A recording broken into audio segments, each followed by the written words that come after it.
Godzilla प्रकृति का सबसे बड़ा हथियार। लेकिन क्या आप जानते हैं कि वो कहाँ से आया है और इतना अजय क्यों है? आज के इस वीडियो में आप लोग देखने वाले हैं कि गॉडजिला से भी ताकतवर कौन है, कौन पूरे टाइटन वर्स पर कब्जा कर सकता है, कौन सभी मॉन्स्टर्स को जगा सकता है।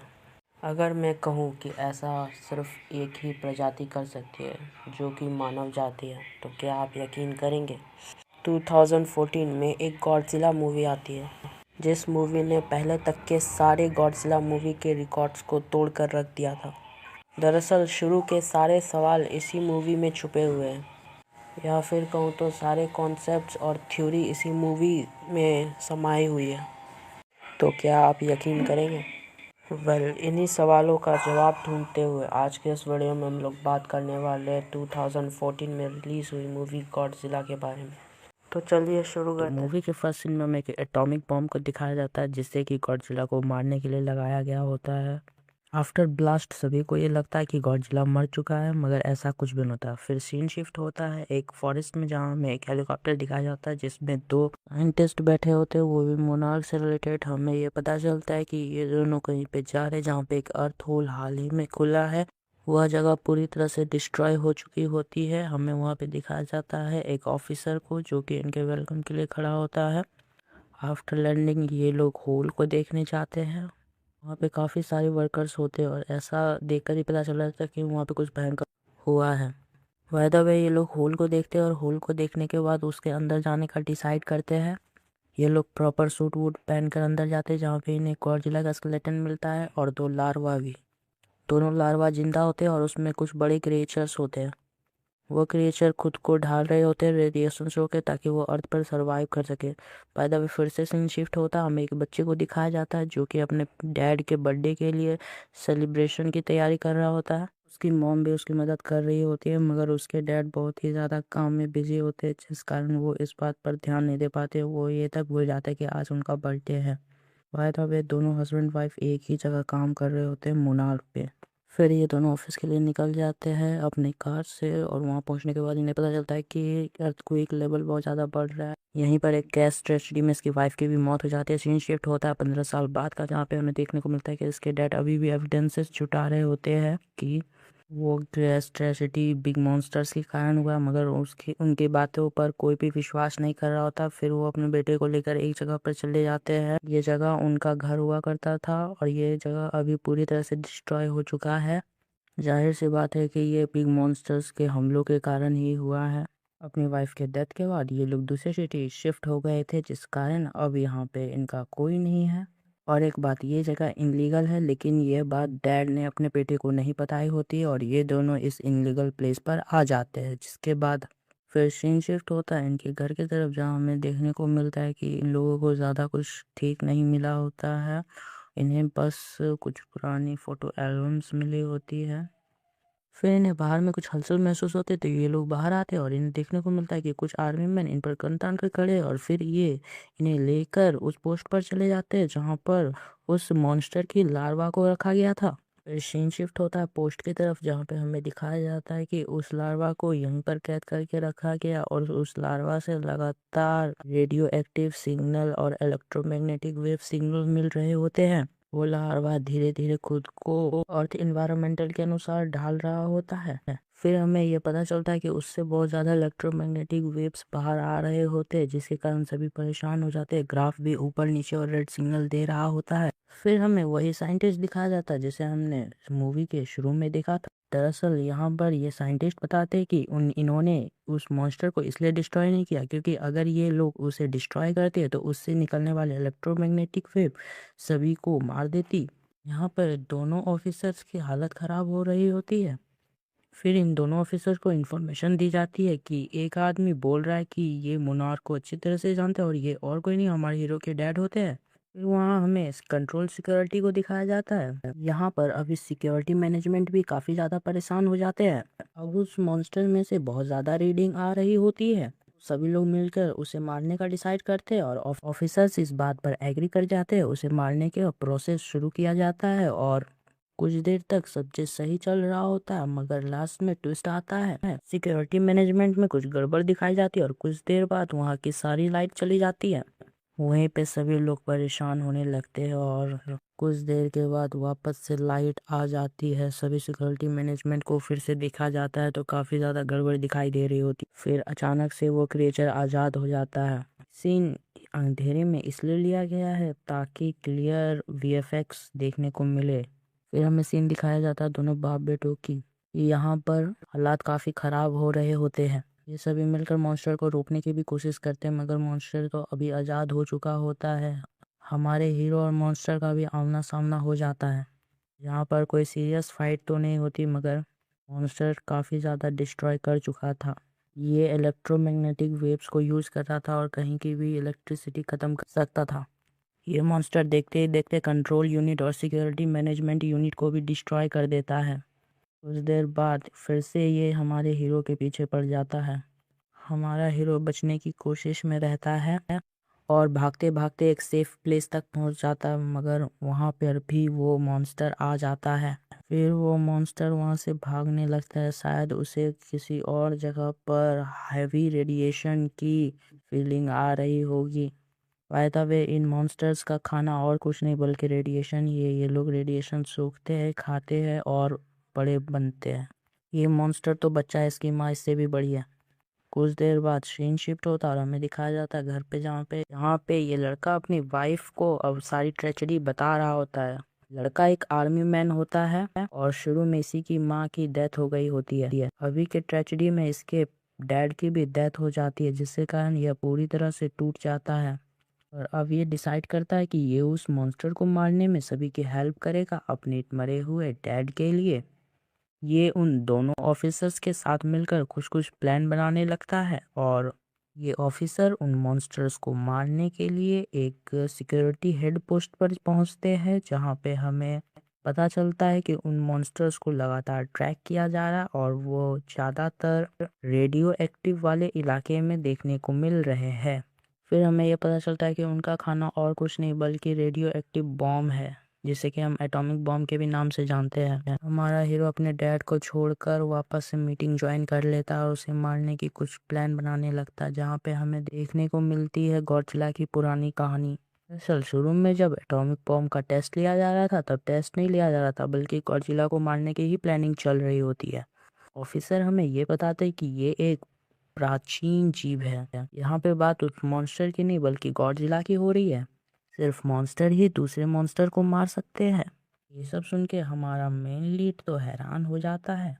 हमें गॉडजिला के बारे में और बताया जाता है कि ये लॉ ऑफ नेचर को सेटिस्फाई करते हुए अर्थ पर एक बैलेंस बनाकर रखता है ताकि जब अर्थ डिस्ट्रॉय हो तो फिर से रिन्यून हो सके। ऑफिसर्स ये बताते हैं कि ऐसे मॉन्स्टर्स को इन्होंने रोकने की कई बार कोशिश की है और कई मॉन्स्टर्स को तो इन्होंने मार भी दिया है। काम बेसिकली मोनार्क का है। इन मॉन्स्टर्स में से सबसे ज़्यादा खतरनाक गॉडजिला को बताया जाता है और सबसे ज़्यादा यही देखा गया था। फिर हमें ऑफिसर्स बताते हैं कि इन प्राचीन शिकारियों को ज़्यादा देर तक ये ट्रैक नहीं कर सकते। फिर कुछ देर बाद सीन शिफ्ट होता है और हमें सी पोर्ट पर एक कमांड पोस्ट दिखाया जाता है यहाँ पर हमें कुछ एटॉमिक बॉम्ब्स भी दिखाए जाते हैं जिन्हें कैरी करने का पूरा जिम्मा इन्होंने उठाया होता है। ऑफिसर्स इन्हें समझा रहे होते हैं कि ऐसा मत करो मगर ये लोग नहीं मानते। फिर हमारा हीरो इस मिशन में पूरी तरह से जुट जाता है और डैड का बदला लेने के लिए कुछ प्लान बनाने लगता है। फिर हमें कंप्यूटर स्क्रीन पे दिखाया जाता है कि रेडियो एक्टिव लेवल काफ़ी ज़्यादा बढ़ रहा है और ट्रॉय की बहुत ज़्यादा संभावना बन रही है। ऑफिसर ये देखकर हैरान हो जाते हैं। सभी लोग अपना सर पकड़ लेते हैं और फिर कुछ देर बाद सीन शिफ्ट होता है और हमें एक सिटी को दिखाया जाता है। ये सिटी पूरी तरह से डिस्ट्रॉय हो चुकी थी और फिर हमें कुछ आर्मी मैन को दिखाया जाता है। ये लोग कहीं पर जा रहे होते हैं और इनके पास एटॉमिक बॉम्ब भी होता है। फिर ये लोग कुछ फोर्स के साथ एक ऐसी जगह जा रहे थे जहाँ पर एक और मॉन्स्टर कैद है। जी हाँ, यानी कि उस मॉन्स्टर की मॉम। ये लोग पूरी सिक्योरिटी फोर्स को लेकर वहाँ पे जाते हैं, वहाँ का लॉक खोलते हैं उसे देखने के लिए। लेकिन फिर कुछ ऐसा होता है जिसे देखकर ये हैरान हो जाते हैं। वहाँ से उसकी मॉम जेल तोड़कर भाग चुकी होती है। ये नज़ारा देखकर आर्मी मैन हैरान हो जाते हैं और कुछ दूर देखने के बाद उन्हें पता चलता है कि उसकी मॉम फिलहाल यहीं पर है और सिटी को अच्छे से डिस्ट्रॉय करने में लगी हुई है। फिर उस सिटी को खाली कराया जाता। हर जगह न्यूज़ में इसी मॉन्स्टर की बात की जा रही थी। ये मॉन्स्टर भी तेजी से उस मॉन्स्टर की ओर बढ़ रहा था जिसे हमने फर्स्ट सीन में देखा। फिर हमें एक घर दिखाया जाता है जो कि काफ़ी नॉर्मल लग रहा होता है। फिर हम आगे का सीन देखते हैं जहाँ पर इस घर को भी डिस्ट्रॉय कर दिया गया था। सिटी के कई बिल्डिंग्स को डिस्ट्रॉय कर दिया गया था इस मॉन्स्टर के द्वारा। फिर हमें कुछ देर के लिए गॉडजिला का सीन दिखाया जाता है। फिर हमें कमांडर और जनरल को दिखाया जाता है जो कि ये बात कर रहे होते हैं कि कैसे इस जीव को रोका जाए। ये लोग डिसाइड करते हैं कि उस जीव को एटॉमिक बॉम्ब से ये सभी मिलकर मार देंगे।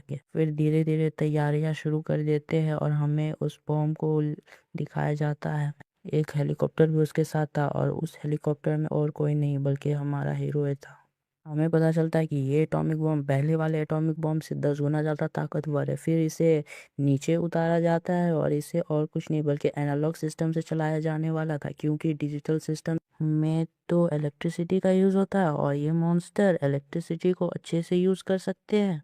फिर यहाँ से सीन शिफ्ट होता है हीरो की फैमिली के घर की तरफ। इन लोगों को भी काफ़ी प्रॉब्लम्स का सामना करना पड़ रहा होता है। फिर हमें कुछ इस तरह का ब्रिज दिखाया जाता है। पहचानो कौन सा ब्रिज है? एक काफ़ी तादाद में आर्मी मैन आ चुके होते हैं। यहाँ पे अभी कुछ बड़ा घटना होने वाला होता है। फिर हमें यहाँ पे एक स्कूल बस दिखाया जाता है जिसमें कि वही लड़का होता है, हमारे हीरो का बेटा। आर्मी मैन काफ़ी टेंशन में होते हैं और गेस करो यहाँ पे कौन आने वाला होता है। फिर कुछ बच्चे देखते हैं खिड़की से कि एक बड़ा सा मॉन्स्टर उनकी तरफ आ रहा होता है और इस मॉन्स्टर के आने के कारण क्लाइमेट चेंज भी हो जाता है। फिर हमें पता चलता है कि यहाँ और कोई नहीं बल्कि गॉडजिला आ रहा है। गॉडजिला धीरे धीरे कर कर इनकी ओर बढ़ने लगता है। ये सभी काफ़ी परेशान होने लगते हैं। फिर गॉडजिला इनके पूरे पास आ जाता है और ब्रिज के नीचे चले जाता है। फिर ब्रिज को थोड़ा सा हिलाते हुए ये फिर से बाहर आता है। सभी आर्मी मैन मिलकर गॉडजिला पर फायरिंग शुरू कर देते हैं। गॉडजिला भी गुस्से में आ जाता है। By the way, school bus driver बस को निकालने के लिए तेजी से आगे बढ़ने लगता है, मगर गॉडजिला पर लगातार फायर हो रहा होता है। गॉडजिला अब पूरे गुस्से में आ चुका होता है और वो फायर कर रहे टैंक को अपने हाथ से पकड़ने लगता और उसे कुछ देर में तोड़ देता है। लेकिन फिर भी आर्मी मैन उन पर जबरदस्त फायर कर रहे होते हैं। बाय द वे, कुछ देर के बाद यहाँ से गॉडजिला तो चला जाता है।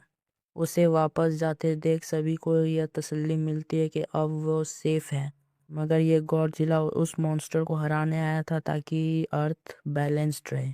फिर हमें सबसे ताकतवर एटॉमिक बॉम्ब को दिखाया जाता जो कि एनालॉग सिस्टम से ऑपरेटेड था। आर्मी मैन इसे इसके डेस्टिनेशंस तक पहुंचाने की तैयारी कर रहे होते हैं। काफ़ी ज़्यादा डिस्ट्रॉय भी हो चुका था। अभी अभी गॉडजिला गया था कि फिर से हलचल शुरू हो जाती है और यहाँ पर एंट्री होती है उस लार्वा मॉन्स्टर की जिसे हमने फर्स्ट सीन में देखा था। वो सीधे पानी में चला जाता है। उसे लग रहा होता है कि गॉडजिला अभी तक यहाँ पर रुका हुआ है। फिर वो पानी से बाहर आकर सभी चीज़ों को डिस्ट्रॉय करने लगता है और एटॉमिक बॉम्ब को छीनने लगता है कि यही एटॉमिक बॉम्ब उसका खाना है।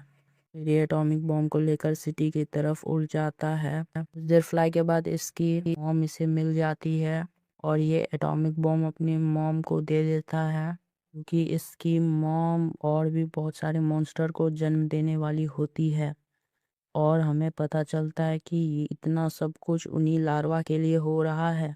उसके बाद में एक मॉन्स्टर फ्लाई करते हुए गॉडजिला से लड़ने चला जाता, वहीं दूसरा मॉन्स्टर यानी कि मॉन्स्टर की मॉम वहीं पर अंडे देने लगती है। फिर हमें हीरो को दिखाया जाता है जो कि अपनी आर्मी मैन की ड्रेस के साथ रेडी हो जाता है लड़ने के लिए। उनका प्लान होता है कि वो मिलकर लार्वा को डिस्ट्रॉय कर दे और उन क्रिएचर्स को भी मार दे। फिर हमें सीन दिखाया जाता है उस क्रिएचर की जो कि कुछ तो ढूंढ रहा होता है और बहुत ज़्यादा डिस्ट्रॉय कर रहा होता है। सीन शिफ्ट होता है क्रिएचर की मॉम पर जो कि अपने लार्वा को उस जगह पर सेटल डाउन कर रही होती है। हमें यह पता चलता है कि उसने लाखों लार्वा को वहाँ पे सेटल डाउन किया हुआ है। फिर यहाँ पे कुछ देर बाद एंट्री होती है गॉडजिला की। गॉडजिला यहाँ पर इन दोनों को मारने के लिए आया होता है। फिर हमें काफ़ी ज़्यादा इंटरेस्टिंग मॉन्स्टर फाइट देखने को मिलती है। गॉडजिला एक रोर के साथ आगे बढ़ता है और दोनों मॉन्स्टर्स के बीच फाइट शुरू हो जाती है। वहीं पे उस अजीब से क्रिएचर की मॉम अभी भी अपने अंडे को ले डाउन कर रही होती है। फिर हमें सीन दिखाया जाता है आर्मी मैन की, जो कि उस एटॉमिक बॉम्ब को उस लार्वा के सेटल डाउन वाले जगह पर ब्लास्ट करने वाले होते हैं। फिर वो बॉम्ब को उस जगह लगा देते हैं। फिर हमें दोनों मॉन्स्टर्स के बीच की फाइट को दिखाया जाता है। यहाँ पर दोनों मॉन्स्टर्स ही एक दूसरे पर भारी पड़ रहे होते हैं। यहाँ पर वो मॉन्स्टर काफी ज्यादा ट्राई कर रहा होता है बार बार गॉडजिला को मारने की। सिटी में बहुत सारे रेस्क्यू मिशंस भी चल रहे होते हैं। वहीं दोनों मॉन्स्टर के फाइट से काफी ज्यादा डिस्ट्रॉय हो रहा होता है, काफी सारे जाने जा रही होती है। वो दोनों मॉन्स्टर्स ही हारने को तैयार नहीं थे। दोनों मॉन्स्टर्स ही अपने फुल पोटेंशियल के साथ लड़ रहे होते हैं। उनकी लड़ाई और उस मॉन्स्टर के इलेक्ट्रोमैग्नेटिक वेव के कारण इलेक्ट्रिसिटी काफी ज्यादा फ्लिकर हो रही होती है, जिस कारण आर्मी मैन्स के वर्क में भी काफी ज्यादा दिक्कत आ रही होती है। गॉडजिला के काफी बार मारने के बाद भी वो मॉन्स्टर नहीं मर रहा होता है। वहीं सीन शिफ्ट होता है और हमें दिखाया जाता है कि आर्मी मैन अपने काम पर लगे हुए हैं और वो लोग वहां से जल्द भाग रहे हैं, क्योंकि अभी वहां पर बहुत बड़ा ब्लास्ट होने वाला है जिसमें कि सभी लार्वा खत्म हो जाएंगे। वैदा वे कुछ दूर भागने के बाद आर्मी मैन वहां पे बहुत बड़ा ब्लास्ट कर देते हैं, जिस ब्लास्ट में सभी लार्वा खत्म हो जाते हैं। वहीं पर थोड़ी देर बाद उन लार्वा को देने वाली वो मॉन्स्टर वापस आती है। वापस आकर अपने सभी लार्वा को देखती है तो उसे पता चलता है कि वहां पे एक भी लार्वा नहीं बचा। ये देखकर वह पूरी तरह से गुस्से में आ जाती है और आगे बढ़ने लगती है। उसी जगह पर हमारा हीरो भी फंसा हुआ होता है। ये मॉन्स्टर हमारे हीरो की तरफ धीरे धीरे आगे बढ़ रही होती है और ऐसा लगता है कि अब हीरो का खेल खत्म, मगर ऐसा कुछ भी नहीं होता। हमारा हीरो बच जाता है क्योंकि उस मॉन्स्टर पे गॉडजिला अटैक कर देता है। वो मॉन्स्टर गॉडजिला की तरफ अब बढ़ने लगता है और अब फाइट गॉडजिला और इन दो मॉन्स्टर्स के बीच की होगी। फिर हमें दिखाया जाता है कि गॉडजिला अपने एटॉमिक ब्लास्ट को यूज करने की तैयारी कर रहा होता है। गॉडजिला अपने फुल पोटेंशियल पर आने की तैयारी कर रहा होता है, तभी उस पर मॉन्स्टर हमला कर देता है। अब गॉडजिला और भी गुस्से में आ जाता है और फाइनली अपना अटैक कर देता है। ये अटैक सीधा जाकर उड़ने वाले मॉन्स्टर को लग जाता और बिल्डिंग से जाकर चिपक जाता है। मगर गॉडजिला लगातार इस अटैक को जारी रखता है और कुछ ही देर में उस मॉन्स्टर की डेथ हो जाती है। फिर उस मॉन्स्टर की मॉम बैटलफील्ड में उतरती है। अब लड़ाई पहले से और भी ज़्यादा खतरनाक हो जाती है गॉडजिला और इस अदर मॉन्स्टर के बीच। फिर हमें सीन दिखाया जाता है कि सभी आर्मी मैन उस जगह को खाली कर रहे होते हैं क्योंकि अब बैटलफील्ड में मॉम आ चुकी है, तो अब लड़ाई भयंकर होने वाली थी। गॉडजिला भी कुछ देर में तैयार हो जाता है उसकी मॉम से लड़ने के लिए। सीन को डार्क रखा गया है ताकि वीएफएक्स काफ़ी रियल लगे। फिर थोड़ी देर में फाइटिंग शुरू हो जाती है और हमें देखने को मिलता है कि मॉम गॉडजिला पर भारी पड़ रही होती है। यहाँ पर मॉम पूरे गुस्से में गॉडजिला को फेंक देती है और गॉडजिला पर बार बार हैवी अटैक्स कर रही होती है। गॉडजिला भी खुद को डिफेंड करने की कोशिश कर रहा होता है। अभी तक सभी आर्मी मैन सेफ प्लेस पर पहुंच गए होते हैं, सिवाय हमारे हीरो को छोड़कर। मॉन्स्टर की मॉम गॉडजिला पर लगातार अटैक कर रही होती है। गॉडजिला अपने फुल फॉर्म में आता है और मॉन्स्टर के ऊपर अपना फाइनल अटैक कर देता है और इस अटैक को गॉडजिला कंटिन्यूअस रखता है क्योंकि ये मदर मॉन्स्टर होती है। ये सीन सभी मॉन्स्टर फाइट में से सबसे बेस्ट सीन है इस मूवी का। फिर फाइनली मॉन्स्टर मदर मर जाती है और गॉडजिला भी कुछ देर के लिए शांत हो जाता है। काफ़ी चीज़ें डिस्ट्रॉय हो चुकी थी। सीन शिफ्ट होते हैं हमारे हीरो पर, जो कि अभी तक तड़प रहा होता है और अपने बेस्ट लाइफ टाइम को याद कर रहा होता है। लेकिन उतने में ही वो देखता है कि रेस्क्यू टीम वहाँ पर आ चुकी है और उसे बचाने के लिए कुछ लोग नीचे आते और उसे रेस्क्यू करके ले जाते हैं। फिर हमें सुबह का सीन दिखाया जाता है जहाँ पे कि गॉडजिला आराम कर रहा होता है। वहीं पे पैरेलल में हमें वही आर्मी मैन और उसके बेटे को भी दिखाया जाता है। फिर दोनों ऑफिसर्स देखते हैं कि गॉडजिला की आइज ब्लिंक कर रही है और फिर गॉडजिला वहाँ पर जाग जाता है। वहीं ये तीनों भी मिल जाते हैं। वहीं हमारा हीरो भी अपने फैमिली से मिल जाता है। गॉडजिला उठता है और सी की तरफ बढ़ने लगता है। ये देखकर ऑफिसर काफ़ी ज़्यादा खुश होते हैं। एक फाइनल रोर के साथ वो सीधा समंदर में उतर जाता है और अपने घर की ओर बढ़ने लगता है। और यही इस मूवी का लास्ट सीन होता है और इसी के साथ ये मूवी एंड हो जाती है। कैसे लगी मूवी? गॉडजिला फ्रेंचाइज के और भी किसी मूवी को देखने के लिए आप चैनल पर विजिट कर सकते हैं। Thank you.